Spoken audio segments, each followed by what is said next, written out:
I thought I was mourning the love of my life, until the truth shattered everything. Emily had loved James, believed in their future, until another woman stepped into her world at the worst possible moment. Victoria, James's wife, a secret Emily never knew. And now, as the betrayal stings, Emily must confront not only the grief of losing James, but the heart-wrenching truth about his life, and fight for what's left. With a world turned upside down and legal battles ahead, Emily's journey is no longer just about loss. It's about reclaiming everything she's owed. But can she rebuild a life of her own before it's too late? I'm curious, where in the world are you joining us from? Drop your city or country in the comments, and make sure you're subscribed for all the latest updates. I stood in the back of the church, feeling a weight in my chest I couldn't shake. It was supposed to be the saddest day of my life, the funeral of the man I loved. But something was wrong. The air was thick with a tension I couldn't name. I thought I was mourning the love of my life, until I found out he wasn't mine at all. I hadn't even heard her walk in. But there she was, a woman in her early 40s, dressed in a simple black dress that didn't quite mask the sharpness in her posture. She was striking, but not in the way I had imagined. She walked toward me with a calm certainty, and when she spoke, her words hit me like a slap. "I'm Victoria," she said, her voice sharp and controlled. "James's wife." I froze. "His wife?" I whispered, blinking, unable to process her words. Victoria's gaze held mine, unwavering. "Yes, James and I were married for 15 years. We have 2 children." A cold chill spread through my body. The world around me seemed to slow. "But he never said anything about you."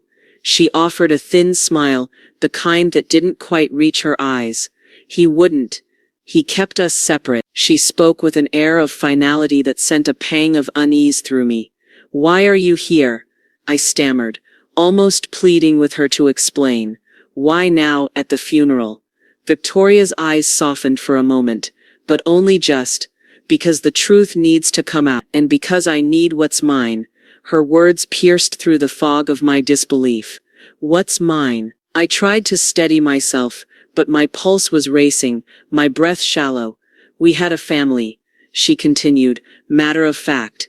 "And now that James is gone, the estate is rightfully mine." The words felt like a blow to the chest.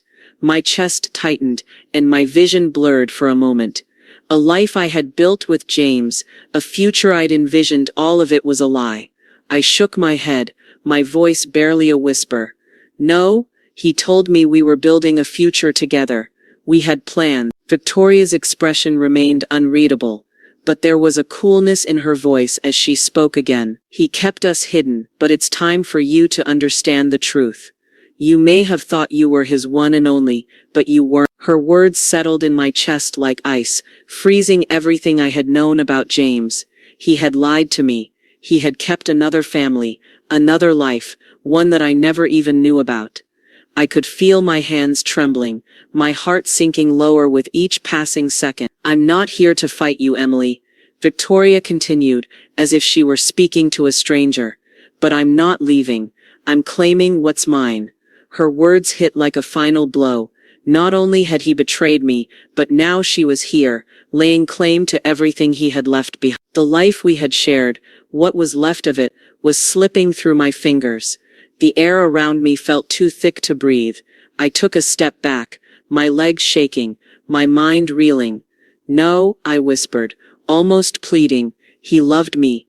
Victoria's gaze didn't waver. "You were his mistress, Emily, and now it's time for you to accept it."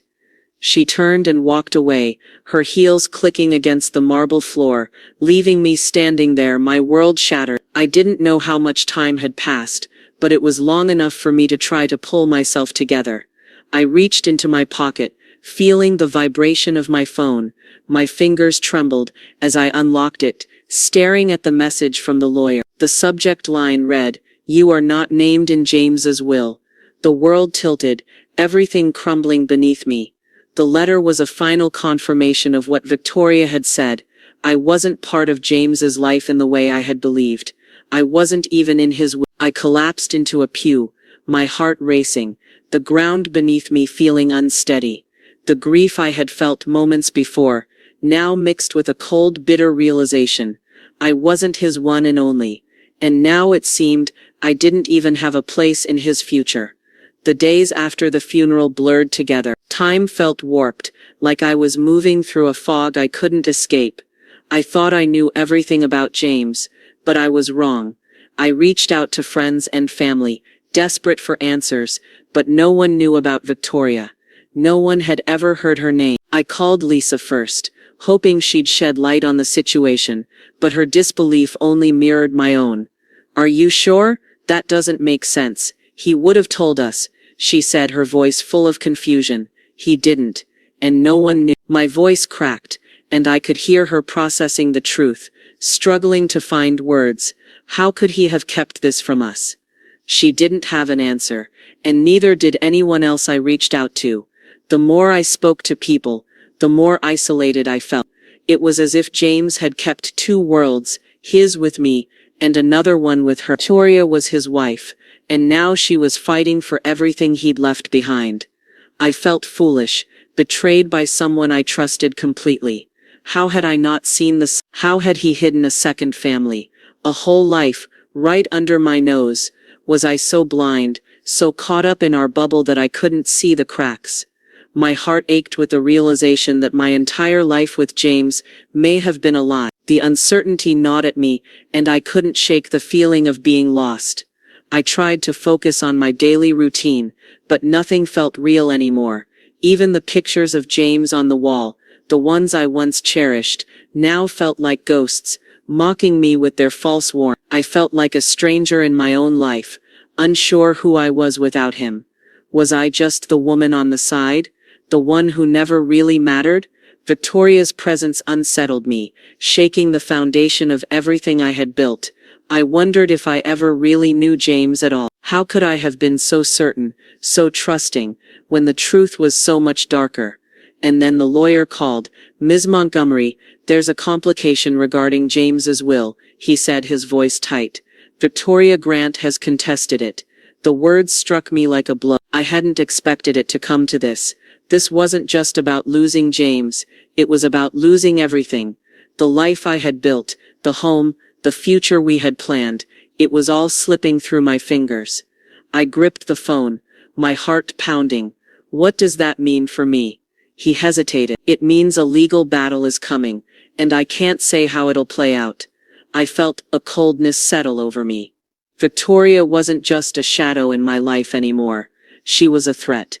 She was here to take everything that James had left behind, and I wasn't prepared for what was coming next. As the lawyer's words faded in the background, one thought echoed in my mind. What if she wins? What if I had nothing left? The weight of the inheritance felt heavier than I had imagined. I sat in my living room, surrounded by the silence of the house James and I had shared, the same house that now felt like a monument to everything I had lost. His things were still here. The framed pictures, the books we had bought together, the half-finished projects scattered around. And then there was the estate, the financial security he had left behind. I could take it all, the house, the money, the assets. It was mine by right. I was told. Victoria had contested the will, but the law was on my side, and eventually she'd have to back down. But every time I thought about taking it all, the emptiness in my chest only grew. I had never thought I could feel this empty after all the things he'd given me. The thought of it all, the possessions, the wealth felt hollow. It wouldn't bring him back. It wouldn't undo the betrayal. I could fill the house with all the material things in the world, but they wouldn't fix me. They wouldn't heal the broken trust, and they certainly wouldn't make me whole again. I picked up the phone to call Lisa again, needing to hear her voice, but as the line rang, I felt my hesitation grow. I didn't want to burden her with more of my pain, but the weight of this decision was too much for me to carry alone. "Hey, it's me," Lisa answered, her voice softer than usual. "I don't know what to do," I confessed. I could fight Victoria for the estate, take everything he left behind, but I don't want it. I don't want any of it. She was quiet for a long moment, and I could almost hear her thinking, searching for the right words. You're not just losing James, you're losing the idea of him too, what you thought your life would be. But you don't need his money or his things to keep his memory. You need peace, not things.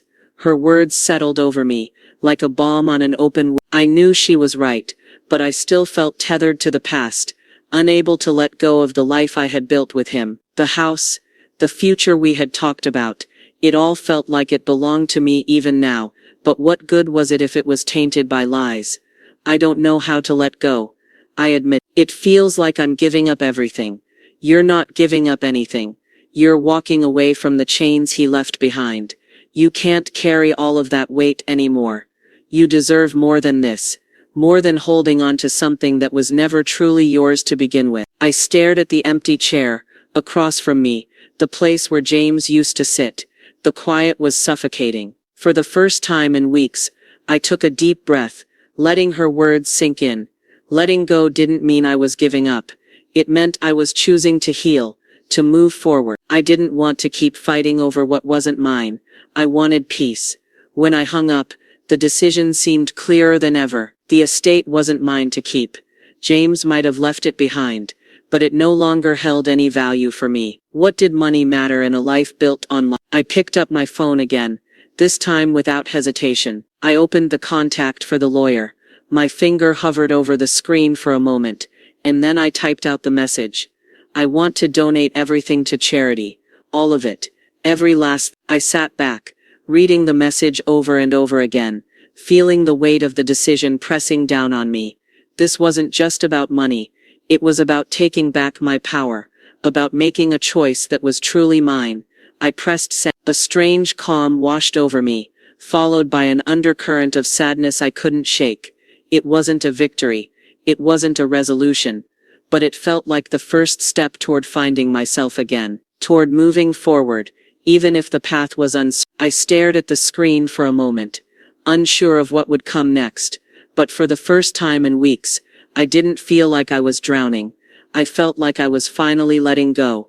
The decision was supposed to be mine, a choice to finally take control, to walk away from the pain and the lie. But the moment I pressed send on that message, to the lawyer, I had no idea how the world would change. I thought I could walk away from it all, but the consequences came rushing at me like a flood I wasn't ready for. The first call came from my cousin Sarah. Her voice was sharp with disbelief, the kind of tone I'd never heard from her before. "You what?" she demanded. "You're giving it all away? The house? The money? Emily, you're out of your mind." I swallowed, trying to keep my voice steady. "It's not mine to keep, Sarah. I don't want any of it." "That's crazy," she shot back. "You're entitled to it. You can't just throw it all away because of some misguided sense of guilt. What about your future? What about your security?" The words stung, but I held my ground. "I'm not doing this for security, Sarah. I'm doing it because it's the right thing." The line went dead for a moment, then Sarah's voice softened. I can't understand it." I felt a pang of guilt twist in my chest, but I couldn't change my mind. It was done. Or so I thought. The next few days were a blur of conflicting voices. Some family members supported my decision, telling me they understood, even if they didn't agree. Others criticized me, calling me weak, saying I was letting Victoria and everyone else walk all over me. Then the media got hold of the story. The tabloids had a field day. "Widow walks away from inheritance." Why, the headlines were everywhere. Some portrayed me as a saint, a woman of integrity, who chose peace over wealth. Others painted me as naive, a woman too broken to fight for what was rightfully hers. I couldn't escape the stories. They were on every news outlet, every gossip column. It felt like the world was watching me, waiting for me to break. And I felt that familiar ache, that growing knot in my stomach. Maybe I had been wrong. Maybe I had made a mistake. I started to question everything. The people who were supposed to be my support system, family, friends, now seemed like strangers. Everyone had an opinion. No one understood why I couldn't just take the money and move on, but I could. The inheritance had never been about the money. It was about me reclaiming my dignity, or so I thought. And then just when I thought it couldn't get worse, Victoria made her move. Her lawyers sent me a letter. Sharp, calculated, and unyielding. She was contesting my decision. She wasn't just after the estate anymore. She was accusing me of trying to erase James's legacy. She claimed the inheritance was rightfully hers, and James had planned to leave everything to me. He had planned to leave everything to me. I stared at the letter, the words swimming before my eyes. Victoria had the audacity to claim that James had wanted me to have it all. She had kept me in the dark, manipulated me, and now she was playing the martyr. The words hit me like a punch. James had planned to leave everything to me. All this time I had believed he had chosen his family over me. But now I was hearing that he had intended for me to be his sole beneficiary. Why hadn't he told me? Why had he kept me in the dark? I felt a sickening twist in my stomach. Had I been so blinded by my own hurt that I couldn't see the truth? James, my James, had wanted me to have it all, and I had thrown it away. But now it seemed it was too late. The case was going to court. The words hit like a wave, crashing over me, pushing me into a sea of confusion and doubt. I thought I was done. I thought I could walk away. But now I was trapped in a legal battle I never expected. I stood by the window, staring out into the distance, feeling the weight of the decision press down on me. The future I had imagined, the peaceful life I thought I was choosing, it was slipping through my fingers. Victoria wasn't just fighting for the estate, she was fighting to rewrite everything I had believed about James. And I didn't know if I could win this fight. The case was moving to court. The case was heading to court, and I had never felt more powerless. I had spent weeks being swept along by forces I couldn't control, but as time passed, something inside me began to shift. I was tired of being passive in my own life. If I was going to get through this, I needed to take control. The first step was hiring a lawyer. I knew I needed someone who would fight for me. My new lawyer was sharp, confident, and immediately set to work. "We'll win this," she said. "Victoria has no case, but we'll make sure she knows it." For the first time in weeks I felt hope. I wasn't alone anymore. I also reconnected with old friends, people I had distanced myself from because I was so focused on James and the life we were building. But now they reminded me of who I was before all of this. I laughed again, talked about things unrelated to the estate. I realized I wasn't just James's widow. I was still Emily, and I deserved to feel like myself again. The more I reconnected with others and with myself, the more I realized this wasn't just about money, it was about my future. I was tired of living in the shadows of others' decisions. I had the power to shape my own path. I began making small decisions for myself, things I had put off for years, buying new clothes, joining a yoga class, taking a weekend trip to the beach. Each step made me feel stronger, like I was rebuilding my confidence. Then one evening, as I was going over paperwork, my phone buzzed. It was an unknown number. Hesitant, I answered. "Hello?" I said. "Hi. Is this Emily Montgomery?" The voice was warm, friendly. "Yes. Speaking. This is Rachel from Green Horizons Foundation. I'm calling to thank you for your generous donation. We've received your gift and it means the world to us." I froze. My donation? It had been an impulse decision, something I did without expecting anything in return. But hearing how much it meant to someone else made everything feel different. "I didn't expect to hear from you," I said, my voice thick with emotion. "We just wanted you to know how much we appreciate it. Your support makes a real difference." I felt a warmth spread through me. The small act of giving without expecting anything in return had made a tangible impact. I hadn't just walked away from the estate, I had done something meaningful with that choice. "I'm glad I could help," I said, my voice clearer now. The call ended, but I sat there for a moment, feeling a sense of purpose I hadn't felt in months. This wasn't just about winning a fight or reclaiming what was mine. It was about reclaiming myself. I had made a decision that aligned with who I was, someone who could give, who could move forward, who could find peace in her own choices. For the first time in a long time, I felt like I was standing on solid ground. The weight of everything I had been through didn't feel as heavy anymore. I had made the right choice. The next chapter of my life wasn't defined by James or Victoria. It was mine to write, and I was ready to face it. The phone call had reminded me that there was more to life than legal battles. There was kindness, there was purpose, and there was Matt. I wasn't just surviving anymore. I was starting to live again. I thought the hardest part was over, but the real fight had just begun. The moment I stepped into the courtroom, I realized how unprepared I truly was. Victoria's team wasted no time, hitting me with accusations of emotional manipulation and attempting to erase James's legacy. Each claim was more ruthless than the last, and with every passing day the pressure mounted. It wasn't just the courtroom, the media was in full force again. Headlines screamed, "Widow under fire, is Emily Montgomery the victim or villain?" The story had gone from a private family issue to a public spectacle. Cameras followed me wherever I went. Reporters seemed to pop up at every corner. I couldn't escape it, and I couldn't ignore the growing weight of the scrutiny. The constant tension was suffocating. At night, when everything was quiet, I felt the doubts creep in.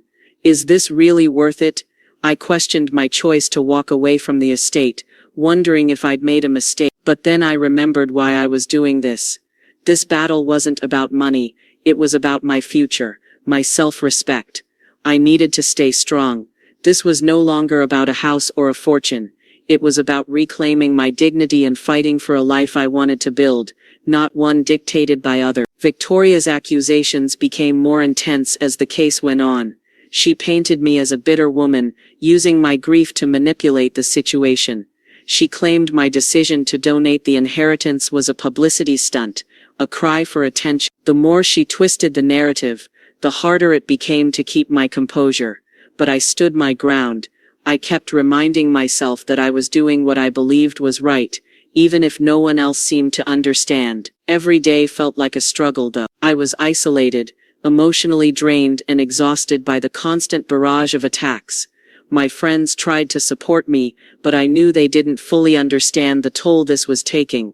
They didn't see how every accusation chipped away at my resolve. Even with all the pressure, I refused to back down.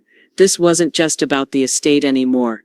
It was about me. I needed to prove to myself that I could stand firm, that I could make my own decisions, no matter the cost. But then, just as I thought I couldn't take any more, Victoria's team dropped a bombshell.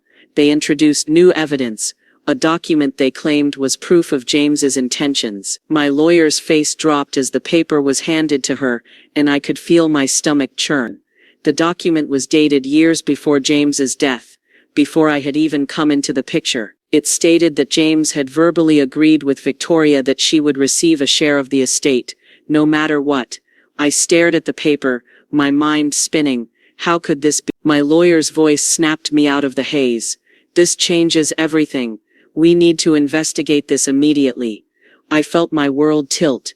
All this time I'd thought I knew everything about James, but now I realized how little I truly understood. The rules were changing right before my eyes, and I wasn't sure how to navigate this new reality. I looked at the document again, trying to steady myself. The fight was far from over, and now the stakes were higher than ever. But I wasn't about to back down. I had made a choice, and I would see it through no matter what. The case had taken a dangerous turn, but I couldn't let it define me. I had to keep fighting, for myself and for the future I was trying to build. As the case continued, I felt the pressure building, but I refused to let it break me. This wasn't just about what James had left behind, it was about what I was going to take forward. The fight had only just begun.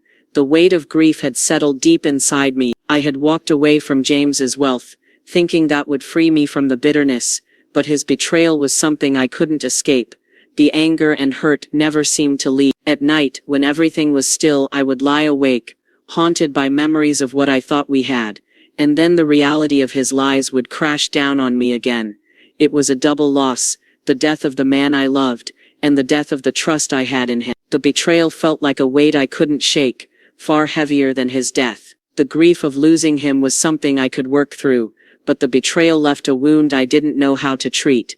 I began questioning myself. How could I have been so blind? How could I have loved someone who had deceived me for so long? The questions spiraled, each one digging deeper into my sense of worth. I had given my heart to a man who kept me in the dark, living a lie. It made me feel small. I stared at the photos of him on the mantel. the smiles, the memories, all frozen in time. Was any of it real? Or had it all been a facade? The way he used to look at me, was that love? Or was it just part of the deception? I was grieving not just the loss of him, but the loss of the person I thought I had known. And yet, despite everything, I still longed for the love I thought we shared. Those rare moments when I let myself believe we had something real would suddenly crash into the truth, that I was never his one and only, that everything was built on a lie. The loneliness crept in, the silence of the house more deafening than ever. I had walked away from his fortune, but the emptiness lingered. I felt like a ghost in my own life, wandering from room to room, searching for something to fill the void. Even though I had made the decision to let go of what he left behind, I couldn't fill the hole he had left in me. I tried to push through it, but the ache of betrayal overshadowed my grief. I thought walking away from the estate would make me feel free, but the pain of the lies kept me shackled. Then one afternoon, Victoria appeared again. This time she was standing in front of me, her gaze cold, and I could see that smug confidence in her eyes. "I don't want to fight with you," she said, her voice unnervingly calm, "but I'm not backing down. The estate is mine. James promised it to me." A sharp heat rose in my chest. "You're lying," I spat, voice trembling. "You're trying to take everything from me." Victoria stepped closer, her eyes locking with mine. "He was going to leave it to you," she said, almost like a taunt. "But it was too late, wasn't it? You didn't even know. He kept you in the dark. And now you're left with nothing." Her words sliced through me, and for a moment I felt the ground shift beneath my feet. Had I been wrong about everything? Had James truly intended to leave me everything? Or was I just fooling myself? I stepped back, my heart raced. Was I truly the victim here? Or was I just a pawn in their game? How much of this was actually my fault? The confrontation with Victoria left me shaken, the questions swirling in my mind like a storm I couldn't escape. Was I ready to forgive James for all of this? Could I move past his lies? The pain of betrayal outweighed the grief of his death. I was no longer just mourning a man. I was mourning the love I thought we shared, and questioning whether I could ever forgive him. Victoria's cold, calculating presence made me realize I had no answers yet. The battle wasn't over, and as much as I wanted to walk away from all of it, I knew I had to face what came next. Would I forgive him? Would I ever find peace? I wasn't sure, but I had to find out. The courtroom felt like the final place where I could take back control. When the doors swung open and I stepped inside, I felt the weight of everyone's eyes on me. I wasn't just facing Victoria today. I was facing the aftermath of every decision I had made, every lie that had been revealed. The courtroom was cold and sterile, the walls echoing with the tension between us. But it was mine now. This space was where I would stand tall and finally speak my truth. Victoria's team wasted no time trying to manipulate the case. They painted me as a woman scorned, a victim trying to tear down a family that had been nothing but kind to James. They played every angle, using the media frenzy to their advantage. Every word out of their mouths felt like a slap, a reminder of how small they tried to make me feel. But this time, I refused to back down. When it was my turn to speak, I took a deep breath and stepped to the stand, my knees trembling, but my resolve steady. As the judge turned to me, the courtroom went silent. I hadn't planned what I would say, but as I spoke, the words came rushing out. I told them everything. The betrayal, the lies, the love I had once thought was true. My voice cracked a few times, but I held it together. This wasn't just about an inheritance or a legal battle. It was about finding my voice, reclaiming a part of myself that had been silenced for so long. I didn't care if they saw me as weak. I didn't care if they thought I was playing the victim. I wasn't going to let Victoria win this. Not today. Each word I spoke felt like I was chiseling away at the walls of my own sorrow. I wasn't just telling my side of the story. I was fighting for myself, for the woman I was becoming, for the woman who refused to be broken, no matter how hard the world tried to tear her down. The emotional toll of the case had been immense. The nights I spent lying awake, the self-doubt, the questions about whether I was doing the right thing, all of it threatened to crush me. But standing there in front of everyone with my voice finally heard, I felt something shift. I felt empowered, not by the case itself, but by the act of standing firm. I was no longer just a woman who had lost everything. I was a woman who had the strength to fight for her dignity. The judge listened carefully, his expression unreadable as he took in both sides of the argument. When he finally spoke, my heart leaped into my throat. "I'm ruling in favor of Ms. Montgomery," he said, his voice steady. Relief washed over me, a wave of emotion so overwhelming I almost stumbled. I had won. It wasn't over, but it was a victory I didn't think I'd get. I had stood my ground. I had told my truth, and it had paid off. But just as the moment of triumph settled in, the twist came. The judge's ruling wasn't absolute. The estate would be mine, but Victoria and her team could contest a portion of it, citing specific clauses that needed further legal interpretation. The ruling left room for further challenges, and I could feel the room shift as the implications hit me. The victory felt hollow. "Your Honor, we will be appealing this decision," Victoria's lawyer announced, a cold smirk on his face. My stomach dropped as the realization set in. The battle wasn't over. Victoria wasn't done. The family wasn't done. And now I had to prepare for yet another round of legal battles. I had been so focused on this moment, thinking it was the end. But in truth, it was just another beginning. My hands shook as I tried to steady myself, the weight of what lay ahead crashing over me. I wasn't just fighting for money anymore. This was about standing up for everything I had lost, and everything I was rebuilding. But as I looked around the courtroom, a small flicker of hope remained. I had taken back some control.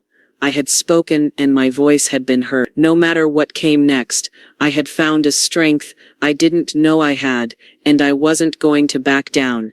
In the days following the courtroom battle, I was left reeling. The relief of my partial victory quickly faded into exhaustion. Victoria's lawyer's smug face lingered in my mind, and the media's constant scrutiny felt suffocating.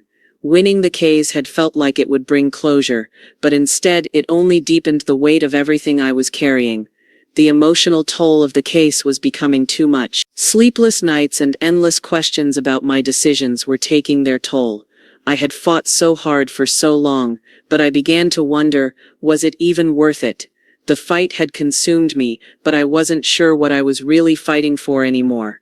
Amidst the chaos, something shifted inside me. I realized that my freedom was worth more than anything else. The inheritance, the estate, those things no longer mattered. What mattered now was finding peace, reclaiming the parts of myself that had been buried by grief and anger. I had been so focused on revenge and holding on to what James had left behind that I had forgotten what it felt like to live for myself. I decided to focus less on the battle and more on healing.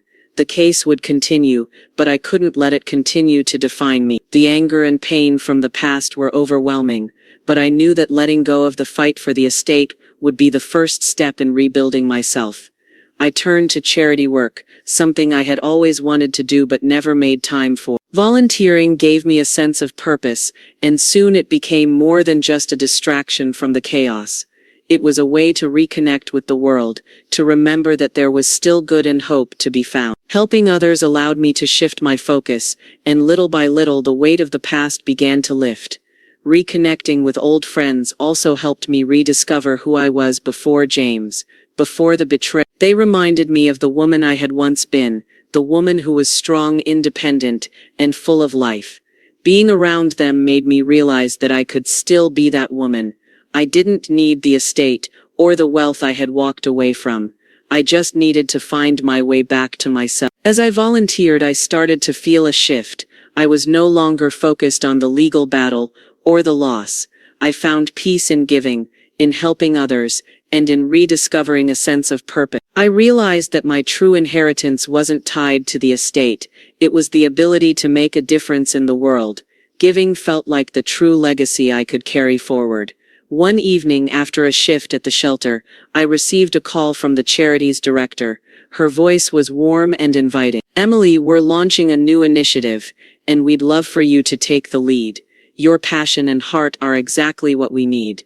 The offer was a surprise, one that felt both daunting and exhilarating. Could I really take on such a responsibility? But in that moment I knew this was what I had been waiting for, a chance to make a lasting impact, not just in my own life, but in the lives of others. As I hung up the phone, I realized that this was my new path. The past wasn't gone, and the fight wasn't over, but I was finally moving in a direction that felt right. I had found peace in helping others, and I had found strength in giving, not in fighting.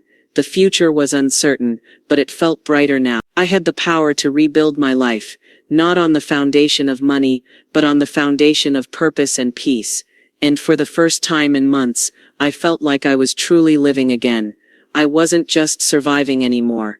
I was finally living. Taking on the leadership role in the charity was a leap of faith, but it changed everything.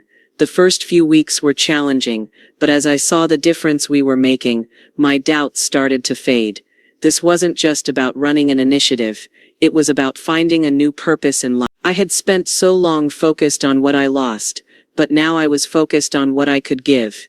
As the project grew, so did my confidence. I began to feel grounded again, reconnecting with the woman I used to be, strong, independent, and driven. I no longer measured my worth by what I had with James or the inheritance I walked away from. The woman I was becoming was about giving and making an impact, not about what I could take. The work itself brought joy, not just because of the lives we were touching, but because it reminded me that there was something beyond my pain, beyond the betrayal. It gave me a new sense of purpose.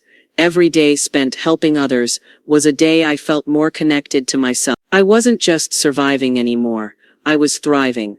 Reconnecting with old friends also helped me rediscover my sense of self. They reminded me of the woman I had been before everything had fallen apart. Spending time with them showed me that I didn't need James's legacy to feel whole. I could rebuild my life from the ground up, and it was something I was doing on my own terms. The more I focused on helping others, the more I realized that the true inheritance I had was the ability to make a difference. My worth wasn't tied to wealth. It was in my ability to impact others. It was in the kindness I gave, the support I offered, and the change I could help create. This was where I found peace, not in the fight for an estate, or the past I could never change.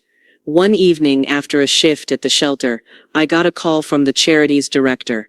"Emily," she said, her voice warm, "we've seen the impact you've had. We want you to take the lead in a new initiative. Your heart and your vision, it's exactly what we need." The offer caught me off guard, but it felt right. Could I really take on such a responsibility? The answer came quickly, yes. This was the opportunity I had been waiting for, the chance to make a lasting impact, to shape something bigger than myself. As I hung up, I realized this was my new path. The past wasn't gone, and the legal battle wasn't over, but I was no longer consumed by it. I had found purpose, and I was taking control of my future, one step at a time. The charity's success grew, and my role in shaping its future became clearer with each passing day. It wasn't just about the work anymore. It was about leading a movement that could change lives. The shift from being a victim to a leader had happened quietly, but it was profound. For the first time in months, I wasn't living in the shadow of my past. I was building something of my own, rooted in helping others. This wasn't just about money or the inheritance. It was about making a real difference, about reclaiming my life and my voice. And with each new day I realized how much stronger I had become. The future was still uncertain, but for the first time it felt like I was the one shaping it. In helping others, I found myself again. The more I immersed myself in my role at the charity, the more I felt my life shifting. Leading the new initiative was challenging, but with every small success, I felt a sense of purpose I hadn't known I was missing. I had spent so long focused on loss, but now I was focused on giving. Helping others gave me the peace I had longed for, and with it I started to reclaim parts of myself I'd lost along the way. I no longer measured my worth by what I had with James or the inheritance I walked away from. I was finding my value in the work I did and the impact I had on others. Each day I felt more connected to who I was before everything fell apart. The strong, independent woman who had the power to make a difference. The more I gave, the more I realized that this was my true inheritance. Not money, but the ability to change lives. Reconnecting with old friends was a part of my healing process. They reminded me of the woman I was before James, the woman full of life and strength. With their support, I remembered that I didn't need anyone else to define me. I could rebuild my life from the ground up, and it was something I was doing on my own terms. As I worked in the charity, I felt a shift. It wasn't just about helping others. It was about my own transformation. The more I focused on serving others, the more I found joy and purpose. The act of giving back became a way to heal my own wounds. I wasn't just surviving anymore. I was thriving. Setting personal goals also became part of my journey. I no longer felt lost or unsure. I set goals for myself, both professionally and personally. I began to look forward, not just to what I had accomplished, but to what was still ahead. I was no longer just a woman who had suffered loss. I was a woman with a future to create, one choice at a time. The connections I built within the charity helped me realize the importance of community. I found a new family, people who shared my passion and vision. Together we built something meaningful, and in the process, I built myself up too. Helping others wasn't just about doing good, it was about feeling connected to a larger purpose, something that filled the emptiness I had once felt. My work in the charity was more than just a job. It was my life's calling, a way for me to give back what had been taken from me. Each person I helped, each life I touched, reminded me that I was on the right path. I wasn't defined by what I had lost. I was defined by what I was building, what I was giving. The shift from feeling like a victim to becoming a leader was quiet but profound. I had found my voice, my confidence, and my purpose. The woman I had been before James was still within me, and now I was building a new version of her, stronger, more confident, and ready to take on the future. And then, just as I thought I had finally found my place, the phone rang. Emily, the voice on the other end said, "We have an opportunity for you, a chance to expand your impact, a new initiative that could take everything you've built to the next level." My heart raced. This was the opportunity I had been waiting for, but with it came responsibility. Was I ready to step up, to grow even more? Could I handle the challenge?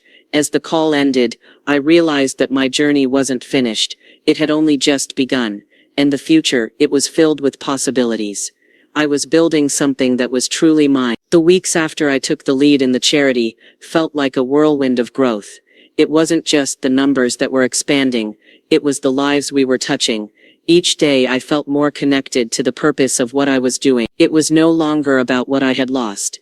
It was about what I could give. Every challenge we faced was an opportunity to lead with integrity, to guide others with the same strength I had found in myself. I had found my voice, my confidence, and a deep strength that I hadn't known was there. The woman I had been broken by betrayal was fading. In her place was a woman who had risen above, stronger and more determined. The past no longer had the power to define me. My future was in my hands, and I was shaping it every day. I had also learned the power of sharing my story. At first I kept it hidden, afraid of judgment. But when I opened up about my pain, I saw the impact it had on others. People began sharing their own struggles with me, and together we found strength. I realized how powerful vulnerability could be, not as a weakness, but as a bridge to connection. It became my mission to encourage others to embrace their own power and rebuild, no matter what obstacles they had faced. Helping others became my true inheritance. It wasn't about wealth, it was about the impact I had on the world. The more I gave, the more I realized that the change I wanted to see wasn't just something I was working toward, it was happening in real time. Every person I helped, every life I touched, reminded me that I was on the right path. The more I worked, the more my confidence grew. I set personal goals for myself, both professionally and personally, and began looking toward the future with excitement, not fear. My focus shifted from survival to growth. I was no longer just recovering from loss. I was creating a future I could be proud of. The people I met at the charity became my new family. They shared my vision, and together, we built something meaningful. Helping others wasn't just about doing good. It was about creating a sense of community. I found my place within this new family, and in turn, I built myself up too. The work was transforming me in ways I hadn't expected. For the first time, I was thriving. Not just surviving, I was leading with compassion and integrity, and I realized my journey was one of empowerment. The more I helped others, the more I healed myself. I wasn't defined by my past anymore. I was defined by the work I was doing and the lives I was changing. Then, one afternoon, The phone rang. The charity's director was on the other end. "Emily," she said, "we've seen the impact you've had. We want you to lead a new initiative. It's a chance to expand our mission on a global scale." My heart skipped a beat. This was the opportunity I had dreamed of, the chance to take everything we had built and make a difference on a global level. The thought of leading something that could truly change the world made my pulse race with excitement. Could I handle it? Could I rise to the challenge? In that moment, I knew the answer. Yes. This was the next step in my journey, the chance to build something even bigger than I had imagined. As I hung up the phone, I felt a surge of purpose. This wasn't just a job or a cause, it was my future and I was in control. The legacy I was building wasn't just for me, it was something that could reach the world. The future had never seemed so full of possibility, and I was ready to face it head on. I wasn't just creating a future for myself, I was leaving a legacy. The charity's reach had grown far beyond what I'd ever imagined. Each day new doors opened, and each new project had a ripple effect that reached even further than we could track. Lives were being transformed. The work was more than just a job, it was a calling, and it felt like the very air I breathed. With every step forward, I felt myself building a legacy of generosity, of love and of healing. The impact wasn't just about what we gave, it was about the communities that were empowered by what we did. In the quiet moments, I reflected on how far I had come. From the depths of grief and betrayal, I had built something that was entirely my own. I had walked away from a past that had kept me trapped, and now standing on the other side, I could finally see the purpose in it all. Every loss had been a lesson, every hardship a stepping stone. I had found peace in what I was building, in the lives I was changing. It was no longer about reclaiming something for myself. It was about creating something that would outlast me, a legacy that would keep giving long after I was gone. I'd never imagined I would be here, mentoring others, guiding them through their own journeys of healing, but that had become my role. I wasn't just leading a charity, I was leading people. I saw so much of my own journey in the individuals I mentored, the ones who had struggled and fought their way back from their own dark places.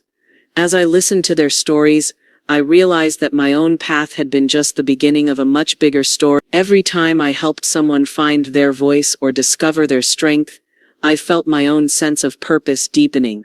Giving had become my greatest gift, not just in terms of charity, but in the way it filled me up.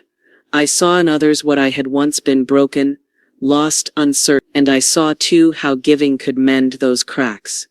It wasn't just about the money we raised, the programs we built, or the recognition we received. It was about the way we empowered others to do the same.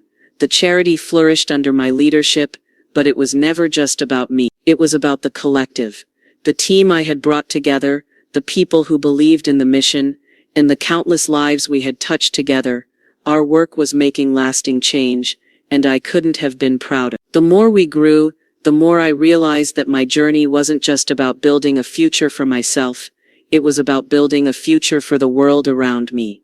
I had transformed from a woman defined by betrayal to a woman defined by action, by love, and by generosity. The shift had been subtle, but profound. I wasn't the woman I had been in the beginning, broken and unsure. I was now someone who stood firmly on the ground I had built for myself. Every day, I could feel the strength in my foundation, and I knew I was no longer just surviving. I was living fully with purpose. But even as everything seemed to be falling into place, I knew the journey wasn't over. There was still more to do, more lives to touch, more challenges to face. The charity's reach was expanding faster than I could have ever anticipated. We were reaching people on a global scale, and I had begun to wonder what we could do next. What was our next step in this larger mission? Then, just when I thought I had found my footing, a new opportunity arose, one that would take everything we had done to an entirely new level. It was a chance to expand our work even further, to bring the charity's mission to corners of the world we had only dreamed of reaching. I sat at my desk, the phone in my hand, feeling the weight of this new chapter settling in. This wasn't just about continuing what we had built, it was about stepping into the future and shaping it in ways I hadn't even imagined. The next step was huge, and it felt like everything I had been working for had led me to this moment. As I looked out of the window, the possibilities seemed endless. What was coming next wasn't just a new chapter. It was the beginning of a whole new story, and I was ready. I had the strength, the vision, and the heart to lead it. In finding peace, I found my purpose. There was a quiet stillness in my life now, a calm I hadn't known in years. The chaos of the past had faded, replaced by a profound sense of balance. For the first time, I felt truly at peace with my past, confident in my future. I no longer fought against the currents that had once pulled me under. I had emerged from the depths, standing firmly on solid ground. My work with the charity continued to grow, but it no longer felt like a fight. It felt like a calling, one that brought me joy and fulfillment every single day. As the initiatives expanded, so did my sense of purpose. Every success, no matter how small, felt like a victory. But it wasn't just about the results, it was about the impact we were having. I saw firsthand how lives were changing, how people were reclaiming their power, and how the work we were doing was sowing seeds for a brighter future. Looking back, I realized that everything I had been through, every hardship and betrayal, had led me here. I had learned the most important lesson of all. The power to shape my future was always in my hands.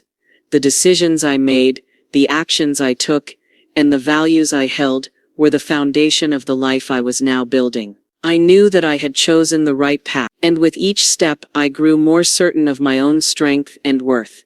I no longer sought validation from anyone else. I didn't need anyone's approval to feel worthy.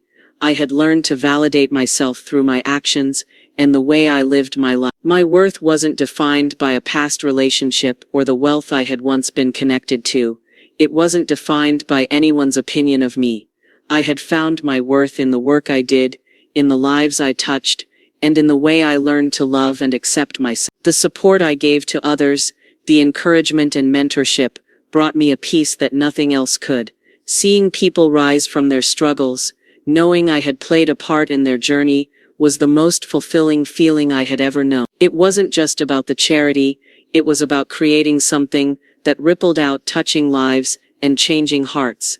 I realized that the true power of giving wasn't just in what we shared, but in the way it came back to us, filling spaces we didn't know were empty. Living authentically had become the cornerstone of my peace. I didn't compromise anymore. I didn't need to conform to anyone else's idea of success. I had built a life that reflected my values and passions. In that I found my deepest peace. The more I embraced my true self, the more I understood that peace wasn't something to be sought. It was something to be lived. I had stopped fighting against who I was, and in doing so I found freedom.